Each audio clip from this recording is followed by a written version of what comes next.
Hello everyone, welcome back to my channel. तो आज की वीडियो में हम देखेंगे कि हमें 12th की प्रिपरेशन स्टार्ट करने के लिए हमारी क्या स्ट्रैटेजी रहनी चाहिए और किस सब्जेक्ट को हमें कैसे प्रिपेयर करना है, क्या हमारी सीक्रेट टिप्स होनी चाहिए।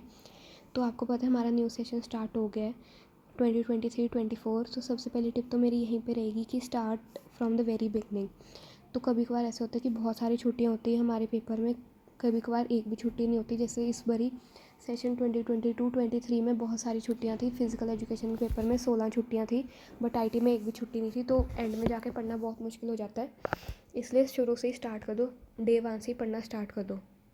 सेकेंड टिप मेरी यहाँ पे ये होएगी कि आप जब गूगल पे सर्च करते हो सीबीएसई सपोर्ट मटेरियल, तो वहाँ पर आपको पहला लिंक आता है एड्यूसेल का। तो वहाँ पे आपने सपोर्ट मटेरियल खोलना है, सब्जेक्ट वाइज डाउनलोड करना है आपका जो भी मीडियम है, और वहाँ से पढ़ना है, क्योंकि वो बहुत अच्छा मटेरियल है। वो एजुकेशन डिपार्टमेंट पब्लिश करता है, वहाँ पे हर टाइप का क्वेश्चन है, MCQ, long answer, short answer, sample papers. तो आपने वहाँ से प्रिपेयर करना है, और भी कोई गाइड उठाने से अच्छा है ये सपोर्ट मटेरियल पढ़ लो। थर्ड टिप मेरी ये रहेगी कि कोई भी सैम्पल पेपर कोई भी रैंडमली उठाने से अच्छा है, कोई भी गाइड उठाने से अच्छा आप सीबीएसई के प्रीवियस ईयर सैम्पल पेपर्स और इस साल का सैम्पल पेपर पैटर्न देखने के लिए कर लो, और प्रीवियस ईयर क्वेश्चन कर लो, क्योंकि मोस्ट ऑफ द टाइम्स वही वाले क्वेश्चन रिपीट हो जाते हैं, क्योंकि सीबीएसई इतने सालों से क्वेश्चन डाल रहे हैं। तो अब बस वो क्वेश्चन ट्विस्ट करते हैं, क्वेश्चन मोस्टली सेम हो जाते हैं। तो आप वहाँ से प्रिपेयर कर सकते हो। और कई बच्चे बोलेंगे कि मैंने पिछले वीडियोस में फिर क्यों गाइड्स के नाम बताए थे, और मैंने इसलिए बताए थे कि कई बच्चों को होता है कि हमने बहुत ज़्यादा पढ़ना है, बहुत अच्छा पढ़ना है, हमने कोई स्कूल में क्वेश्चन करा रहे तो हमारे पास वो होना चाहिए, ये बुक हमारे पास होनी चाहिए, एक्स्ट्रा सोर्सेज होने चाहिए। तो वो मैंने इसलिए बताया था उन बच्चों के लिए कि जिनको ऐसी बुक्स लेनी है तो वो कोई भी रैंडम बुक ना उठा लें किसी गलत पब्लिशर की, और फिर वो उनको फ़ायदा करने के बजाय एंड में नुकसान कर जाए। तो वो बुक्स उस लिए थी। सीबीएसई का मटेरियल और उसके सैम्पल पेपर्स और उसके प्रीवियस ईयर क्वेश्चन से अच्छा मटेरियल मुझे, और एनसीईआरटी से अच्छा मटेरियल कोई नहीं हो सकता, क्योंकि आप वो लिख के आओगे पेपर में तो आपको पूरे चांसेस से फुल मार्क्स मिलेंगे, क्योंकि आप वहाँ पे क्लेम कर सकते हो कि हाँ एनसीईआरटी में ये लिखा था। अगर आप कोई गाइड से पढ़ के जा रहे हो तो वहाँ पे आप क्लेम नहीं कर सकते कि हाँ भाई हमने तो ये गाइड से पढ़ा था तो ये आंसर ठीक है। तो अब हम सब्जेक्ट वाइज देखते हैं कि क्या स्ट्रैटेजी, क्या टिप्स रहनी चाहिए English, economics, IT, political science, physical education, sociology के लिए। तो सबसे पहले इंग्लिश की मेरी यहाँ पे टिप रहेगी कि अब जैसे पैटर्न चेंज हो गया, अब रीडिंग कॉम्प्रिहेंशन पहले 20 मार्क्स का आता था, अब 22 मार्क्स का आता है। तो अब ये और भी इंपॉर्टेंट हो गए। और मैंने पिछली वीडियो में भी बताया था कि अब रीडिंग कॉम्प्रिहेंशन आप वही एग्जैक्ट सेम लाइन नहीं चिप के आ सकते, नहीं कॉपी कर सकते, आपको मार्क्स नहीं मिलेंगे। आपको खुद से आंसर रेलिवेंट फ्रेम करके आना, अपनी थिंकिंग लगा के, अपनी सोच लगा के, अपनी कॉम्प्रिहेंशन स्किल्स लगा के वहाँ पे आंसर्स लिखने हैं। आपको चेप के नहीं आने हैं, चाहे वो एमसीक्यू हो चाहे फिर वो सब्जेक्टिव आंसर हो। तो आप, मेरी टिप ये रहेगी आप अभी से ही स्टार्ट कर दो, पहले दिन से ही, और डेली एक पैसेज तो प्रैक्टिस करो ही करो, ताकि आपको एंड में जाके कोई भी स्कोप ही ना रह जाए कि आप कोई मिस्टेक करके आओ। और सेकेंड टिप ये रहेगी आप टीचर्स को बोलो कि आपको बताते रहें कि कैसे सॉल्व करना है पैसेज, क्या टिप्स रहनी चाहिए, कैसे कॉम्प्रीहेंड करना चाहिए। और अगला मैं ये टिप देना चाहूँगी कि आप कुछ रीडिंग स्टार्ट कर दो, कुछ भी स्टोरीज़ पढ़नी स्टार्ट कर दो, कुछ भी अच्छे पैसेजेस पढ़ने स्टार्ट कर दो, ताकि आपकी कॉम्प्रीहेंशन स्किल्स अच्छी हो जाए। अब हमारा आगे राइटिंग सेक्शन, उसमें हमारे पास होते हैं कि पहले हमारे पास 4 क्वेश्चन आते थे 5 मार्क्स के, अब 2 4 मार्क्स आएंगे, 2 5 मार्क्स के आएंगे। तो अभी 18 मार्क्स का हो गया, पर 2 मार्क्स ज़रूर इसकी वेटेज कम हो गई है, पर उतना इंपॉर्टेंट है। तो सबसे पहली बात तो यहाँ पे हमने फॉर्मेट्स गाइड्स में से उठा के नहीं करने, क्योंकि हर गाइड में अलग फॉर्मेट होता है। तो अगला है हमारा लिटरेचर सेक्शन। ये उतने ही मार्क्स का आ रहा है, अभी 40 मार्क्स का पहले था, अभी भी 40 मार्क्स का ही है। तो इसमें अब तो पहले आपको अपने चैप्टर्स क्लियर होने चाहिए कि किस चैप्टर की क्या थीम है, क्या सेंट्रल थीम है, क्या उसका मॉरल है, क्या उसके कैरेक्टर्स है, कैरेक्टर स्केच क्या है, और उसकी बिल्कुल ऑथर क्या बताना चाहता है, चाहे कोई वो पोएम है चाहे कोई चैप्टर है। तो आपको सब कुछ पता होना चाहिए। तो आपको सबसे पहले तो अपने चैप्टर्स रीड करने हैं, ये नहीं उनको रटने बैठ जाओ कि बिल्कुल यही लैंग्वेज हमने तो रट ली और यही रटा रटा है, पेपर में जाके वहाँ पे लिखा है चेप दिया बिल्कुल, उसके मार्क्स नहीं मिलते। आप इंग्लिश में ऐसा कर ही नहीं सकते, क्योंकि आंसर्स उधर ट्विस्ट होके आते हैं, क्वेश्चंस उधर ट्विस्ट होके आते हैं। तो आपको खुद से ही आंसर फ्रेम करने होते हैं, आप रट के नहीं जा सकते कि आपकी टीचर ने यही कराया, इस क्वेश्चन का आंसर तो यही होगा। ना वो क्वेश्चन पेपर में आने वाला है, ना वो आंसर आप पेपर में लिख के आ सकते हो। वहाँ पे क्वेश्चन ट्विस्ट होके आएंगे, तो आपको खुद ही आंसर फ्रेम करना है। तो सबसे पहले तो चैप्टर्स क्लियर कर लो, उसके बाद चैप्टर्स क्लियर करके रोज के क्वेश्चंस उठाओ हर चैप्टर के, और उनको रिटन प्रैक्टिस करो, ताकि आपकी राइटिंग स्पीड में इम्प्रूव हो जाए और आपकी आंसर फॉर्मेशन भी अच्छी हो जाए। सेकेंड इसमें क्या रहता है, जो हमारे लॉन्ग आंसर आते हैं, अब 2 मार्क्स के क्वेश्चन में और जो एक्सट्रैक्ट्स आते हैं उसमें तो हो जाता है, आपकी वोकैबलरी का कुछ ना रोल नहीं है, नॉर्मल वोकैबलरी होगी तो भी चल जाएगा।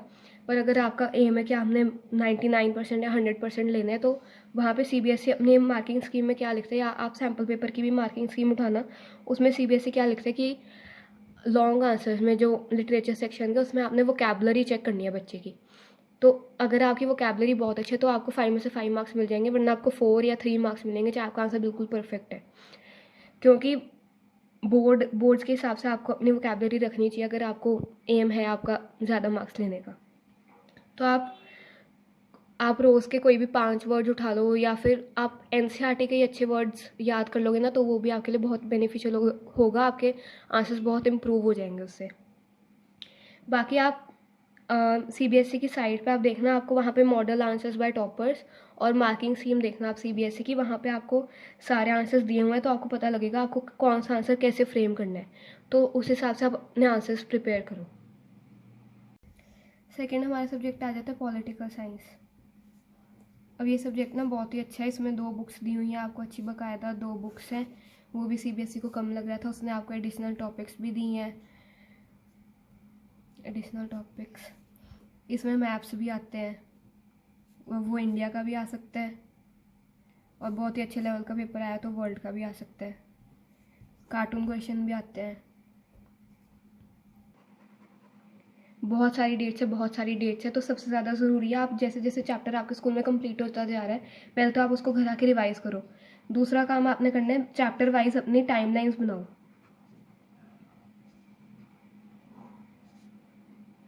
चैप्टर वाइज टाइमलाइंस बना के उनको ऑल्टरनेट डेज पे रिवाइज करो रोज़, ताकि आपको एंड ऑफ द सेशन जब आपके बोर्ड्स हो, आपको डेट्स टिप्स पे हो, आपको कुछ भी तब ना याद करना पड़े डेट्स के मामले में, आपको सिर्फ आंसर्स और चैप्टर पढ़ना पड़े, डेट्स ना याद करनी पड़े।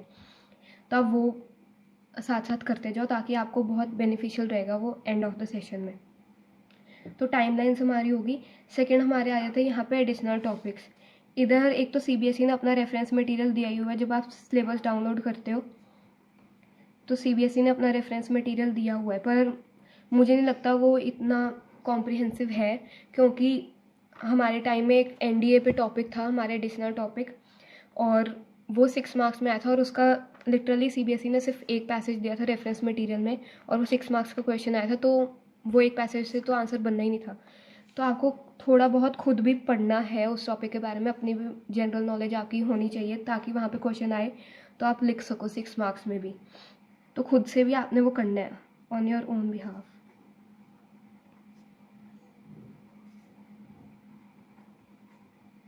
अगले हमारे आ जाते हैं मैप्स। तो मैप्स में पहले तो आपको लीडर्स, जो आपके लीडर्स या कोई भी पॉलिटिशियंस दिए हुए हैं,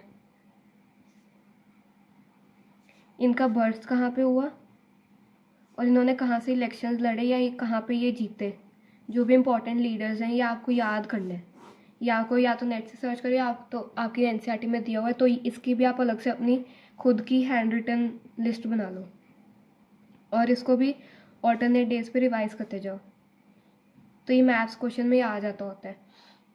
और वर्ल्ड मैप आपको कोई भी, जैसे कोई भी आपकी जो सेकंड हमारे पास वर्ल्ड वाली बुक है, उसमें जैसे बहुत सारी स्कीम्स दी हुई हैं या कंट्रीज़ दी हुई हैं कि यहाँ पे ये ऑयल अबंडेंस में या फिर कोई रिसोर्स अबंडेंस में है, तो आपको वो पता होना चाहिए, वो कंट्रीज़ के नाम पता होने चाहिए, या फिर कहाँ कोई भी कॉन्फ्रेंस हुई थी, कोई भी मीटिंग हुई थी तो उसका वेन्यू कहाँ पे था, हेड क्वार्टर्स कहाँ पे है, तो वो आपको पता होना चाहिए। और आपको बेसिक वर्ल्ड मैप की नॉलेज होनी चाहिए कि जो आपकी एनसीईआरटी में नाम आ रहे हैं आपको एटलीस्ट वो पता हो। आपकी बुक के एंड में एक आपको मैप मिलेगा, वो अपने पास रख के वो पढ़ा करो रोज़, और कंट्रीज़ याद करा करो कौन सी कहाँ पे है।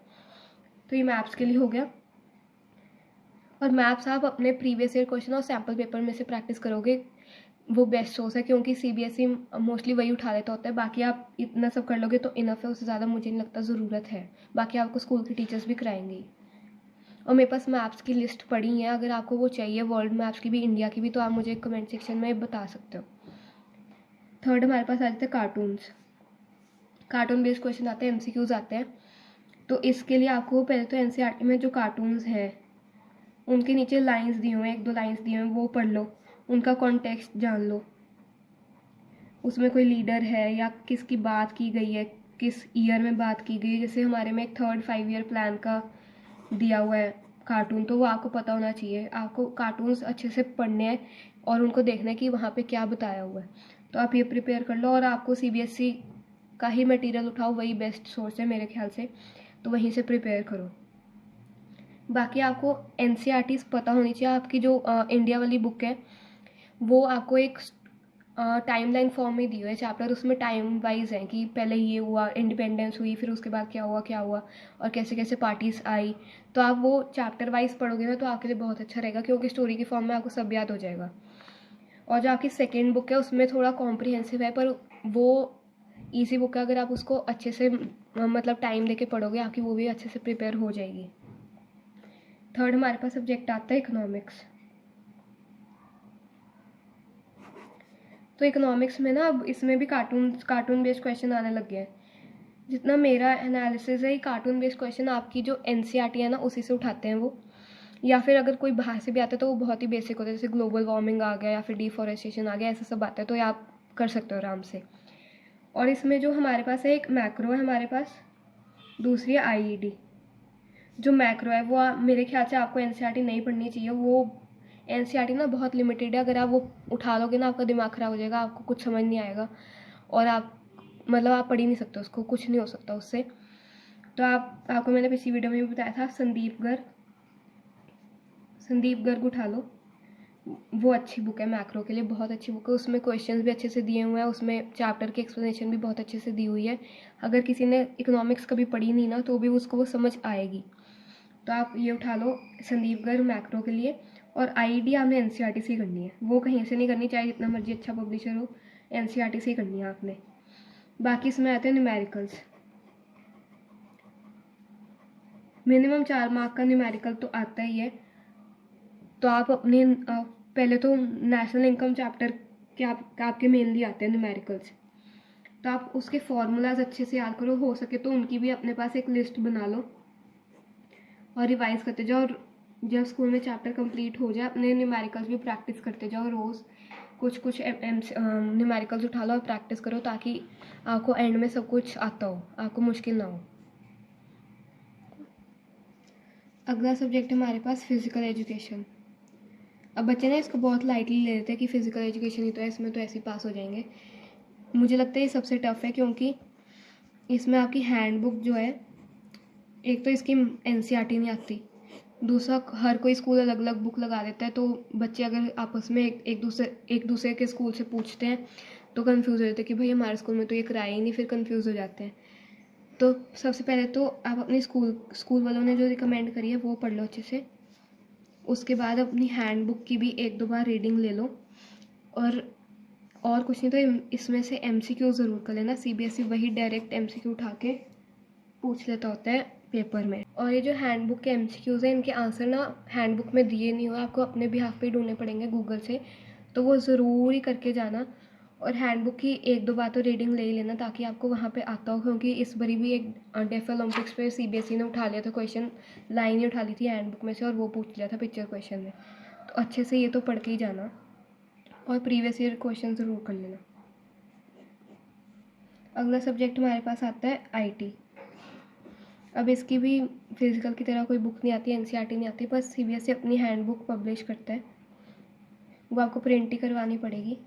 एक तो इसमें आपकी IT की बुक है, दूसरी हमारे पास है एम्प्लॉयबिलिटी स्किल्स की।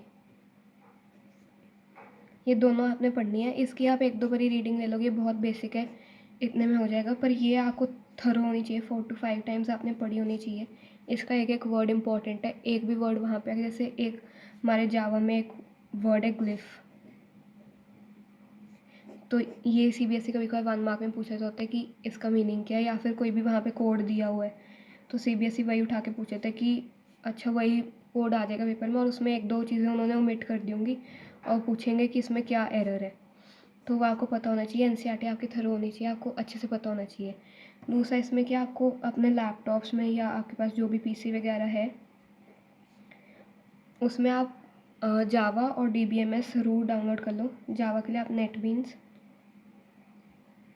और DBMS डाउनलोड कर लो ताकि आपको पता चले कौन सा कोड कैसे चलता है और प्रैक्टिकल्स में भी आपकी हेल्प हो जाए। और IT का मटेरियल कहीं भी नहीं मिलता है, एक दो ही बुक्स आते हैं, वो भी बहुत पतली सी होती है, बट मेरे पास क्वेश्चन पेपर्स पड़े हैं, उसमें काफ़ी अच्छे क्वेश्चंस हैं, तो मैं अपने चैनल पे वो अपलोड करने वाली हूँ, आप वो भी देख सकते हो। नेक्स्ट हमारे पास आता है सोशियोलॉजी।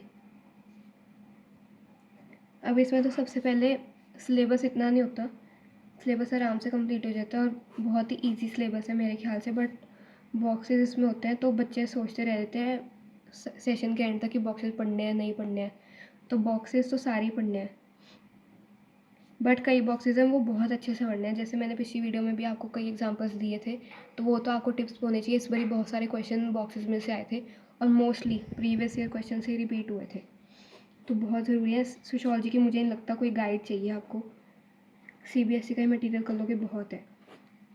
लास्ट टिप जो मैं कहना चाहती हूँ वो ये है कि गाइड्स ज़रूरी नहीं है। बच्चे कहते हैं गाइड पढ़ के हम तो मार्क्स ले पाएंगे, ज़रूरी नहीं है गाइड पढ़नी। आप CBSE का मटेरियल पढ़ो, वो बहुत बेस्ट है। आप NCERT पढ़ो, कंप्लीट कर लो, वो बेस्ट है, उससे ज़्यादा कुछ नहीं चाहिए। अगर आपके पास बहुत ज़्यादा टाइम है तो NCERT ही रीड करते जाओ बार बार, ताकि आपको टिप्स हो जाए और आप अपने आंसर्स आप अच्छे से फ्रेम कर पाओ। दूसरे आंसर फ्रेमिंग आप अपनी अच्छी कर लो। कोई भी क्वेश्चन आता है उसमें फ्लो चार्ट बना के लिखो, हेडिंग बना के लिखो, ताकि टीचर के लिए इजी हो जाए पेपर चेक करना और आपका इंप्रेशन टीचर पे अच्छा पड़े। और आंसर्स की लेंथ अच्छी रखो ताकि लगे कि हाँ बच्चे ने पढ़ा हुआ। और आंसर की लेंथ अच्छी रखने से ये मतलब नहीं है कि कुछ भी लिखा है वहाँ पे, अपनी स्टोरियाँ लिखा है, रेलिवेंट चीज़ें लिख के आओ वहाँ पे। तो ये मेरी तरफ से ही कुछ टिप्स थी। अगर आपको कुछ भी फिर भी डाउट है आप मुझे कमेंट सेक्शन में पूछ सकते हो। तब तक के लिए थैंक्स फॉर वॉचिंग।